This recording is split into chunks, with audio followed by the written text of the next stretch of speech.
Y ya está con nosotros Manuela Castañeira, que es precandidata a diputada nacional. Bienvenida, Manuela. Muchas gracias, muy buenas tardes, muy contenta de estar con ustedes hoy. Bueno, varios temas, ¿no? Viste que en la campaña se están instalando temas del barro y no se encuentran los temas profundos, por ejemplo, el salario. Efectivamente, en ese sentido nosotros queremos hablar de lo que sentimos que el gobierno y oposición callan en este momento y es el lado B de la Argentina en el fondo de la provincia de Buenos Aires, que es la situación salarial y de flexibilización laboral. En concreto tenemos una propuesta de llevar el salario mínimo vital y móvil a 100.000 pesos y que haya leyes de pase a planta permanente. Muchos me miran y me dicen, ¿se puede hacer eso? Suena lindo, pero no hay plata. Hay plata en Argentina y sobre todo en la provincia de Buenos Aires, que el sector del agro está teniendo la recaudación bruta más importante del siglo. En este momento paga 12% las retenciones del maíz, pero los trabajadores, las trabajadoras y las mayorías populares pagan 21% de IVA. Bueno, creo que hay que pensar las cosas desde un lugar diferente, tocar los intereses de los poderosos, no ser tibios con ellos y llevar recursos para el lado de los trabajadores y las mayorías populares. Hay además una gran reactivación en la industria. Escuchaba muy atentamente el editorial y las palabras de Leandro Santoro, pero hay un aspecto que por ahí no se menciona tanto y que es el trabajo flexibilizado. Muchos de esos trabajadores de la industria automotriz están siendo contratados en este momento por agencia, lo que es muy preocupante porque tiene un aire a los 90, ¿no? Contrato por agencia, muy flexibilizado, pibes jóvenes, paga el derecho de piso, el primer trabajo, te contrato unos meses y te echo. Eso es muy problemático y creo que hay que votar leyes, llevar proyectos que tienden a dejar de lado la flexibilización y fortalezcan el empleo en la Argentina. ¿Se va a discutir el monotributo, por ejemplo, o los márgenes de rentabilidad de las grandes empresas, los márgenes de rentabilidad de los supermercados?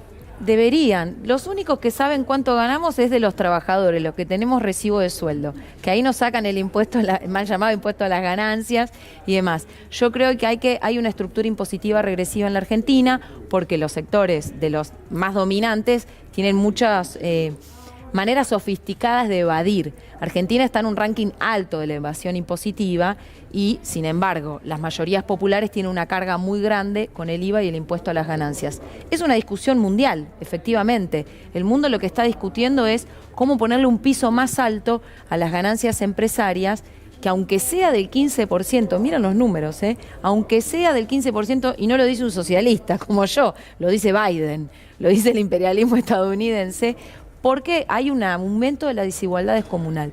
La pandemia, aparte de lo que ha dejado también, es una enorme desigualdad en el mundo, pero en la Argentina también. Yo que estoy recorriendo mucho la provincia de Buenos Aires, la veo azorada a la situación.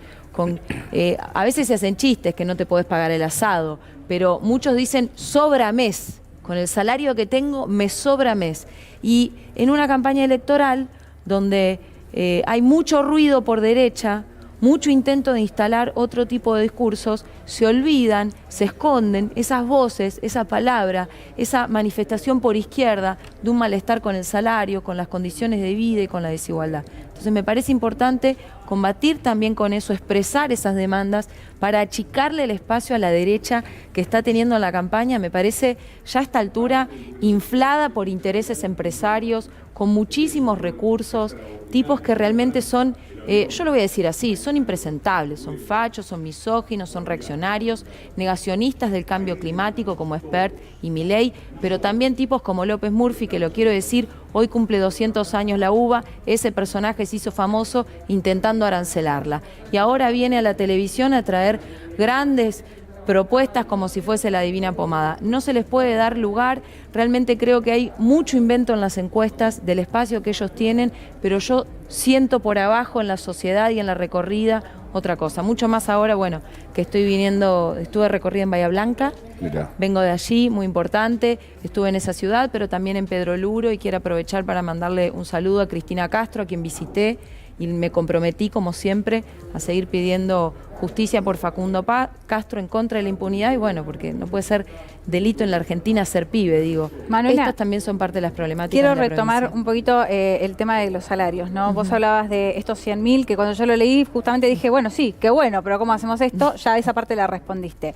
Ahora, hablaste de una transferencia quizás de parte del agro, ¿no? Del campo, pero pienso de repente un comerciante, ¿no? Sabemos, porque el gobierno lo ha dicho, hay sectores que se han recuperado un poco más, otros que todavía no, van en ese camino, pero me imagino un empleado de comercio que le vendría espectacularmente bien ganar 100.000 pesos, pero ¿cómo hace el empresario pyme, micro, que por ahí es una empresa familiar y tiene 1 o 2 empleados para pagar esos sueldos, ¿no? Eso por un lado. Y por otro lado, desde el Frente de Todos también incluso se ha hablado de evaluar algún tipo de impuesto, ¿no? Para los mega ricos, como ya se ha hablado que fue extraordinario y esto sucedió, pero la oposición, es decir, juntos, lo que dicen es, en este momento hablar de más impuestos parece que no entienden la imagen. ¿En qué lugar te parás vos con respecto a esto?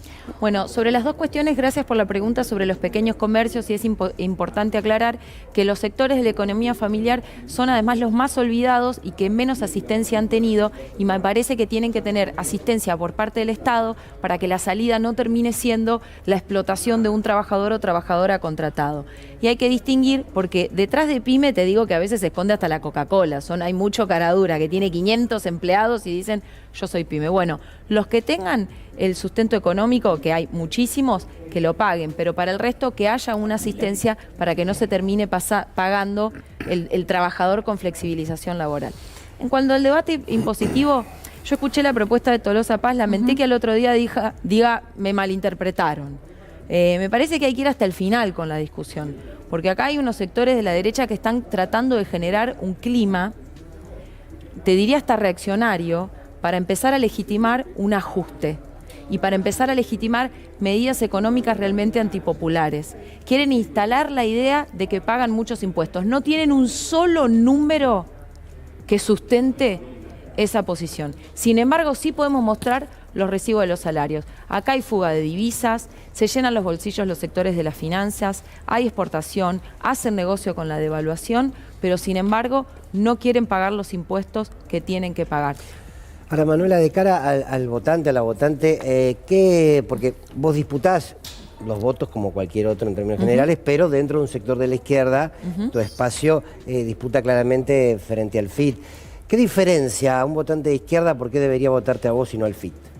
Por muchos motivos. Yo creo que en parte porque nosotros queremos renovar a la izquierda y queremos aportar con una discusión sobre cómo es el anticapitalismo en el siglo XXI, que parece una palabra grande, pero es la respuesta a problemas concretos. Estamos aportando propuestas e ideas en campaña, a diferencia del FIT, que lo veo muy empobrecido, con intentos de golpe de efecto, algunos spots que me dan vergüenza ajena, te diría hasta eso. Además porque no comparto la política de Nicolás del Caño de la división de la izquierda, que creo que es eso lo que ellos han fomentando, mintiendo inclusive, llegado a esta altura. Pero bueno, hay que tener una salida por la positiva y es la renovación. Yo soy honesta, no voy a decir, como dijo del Caño incluso en este canal, que con 20 diputados resolvemos los grandes problemas de la Argentina. Yo creo que la izquierda tiene que ser una fuerza social y lo que hagamos en el Congreso va a estar vinculado a la capacidad de movilización que tengamos. Para este impuesto, por ejemplo, te digo que hay que ponerle a las grandes fortunas en serio, para que haya un salario mínimo de 100.000 pesos, creo que tenemos que hacer como la marea verde, una marea de trabajadores que reclame por esta ley y colaborar con la organización de la sociedad para que ese programa se concrete. La última que te hago es, ¿qué pena era estos nuevos candidatos, como por ejemplo Milei, que han tenido mucha repercusión en los millennials, ¿no? Los chicos jóvenes, que lo siguen por la calle, 5.000 personas en un acto, voy a quemar el Banco Central? A mí me parece que Milei está inflado. Creo que hay un sector seguramente de pibes resentidos con la marea verde, porque además hay mucha misoginia, levantan mucho la misoginia, de pibes que seguro que fueron a una escuela privada impagable para cualquiera que esté a varios kilómetros a la redonda nuestro, y con discursos de resentimiento los tratan de fomentar, ¿no?, para que lo sigan. Se venden como antisistema, pero son lo más procapitalista que hay. No hay cosa más prosistema que defender el libre mercado. De libertad no entienden nada, defienden la esclavitud de la explotación. Y encima son negacionistas de la dictadura, negacionistas del cambio climático, misóginos y la verdad que a esta altura te diría impresentables. Creo que están muy inflados para las elecciones, veo mucho fenómeno de las redes sociales. Nosotros que acompañamos experiencias de la juventud realmente reales, como en los colegios, como la juventud trabajadora, de los jóvenes de reparto por aplicación, te digo que de eso no los votan. Me parece que no los conocen, no tienen un trabajo social. Sí me preocupa que se los agite mucho y creo que hay una utilización de esas candidaturas para generar este clima de derecha y correr la discusión. Yo creo que la única manera de ser rebelde en este momento es cuestionar a la mercancía, a esta idea de que todo se compra y se vende, y me parece que la manera no tibia de enfrentar a la derecha en estas elecciones es votar a la izquierda, hacer un voto de rebeldía, hacer un voto que sea una expresión contra la derecha. Esa es la manera en estas elecciones, me parece, y por eso nosotros, humildemente, pero pedimos que nos acompañen para el 12 de septiembre en la provincia de Buenos Aires. Hay que pasar la PASO, hay opciones de izquierda, pero nosotros tenemos que aún así conseguir los 200.000 votos para estar en la elección general. A veces hay muchísima confusión y creo que muchas listas también juegan con eso. Gracias, Manuela. A ustedes, muy buenas tardes.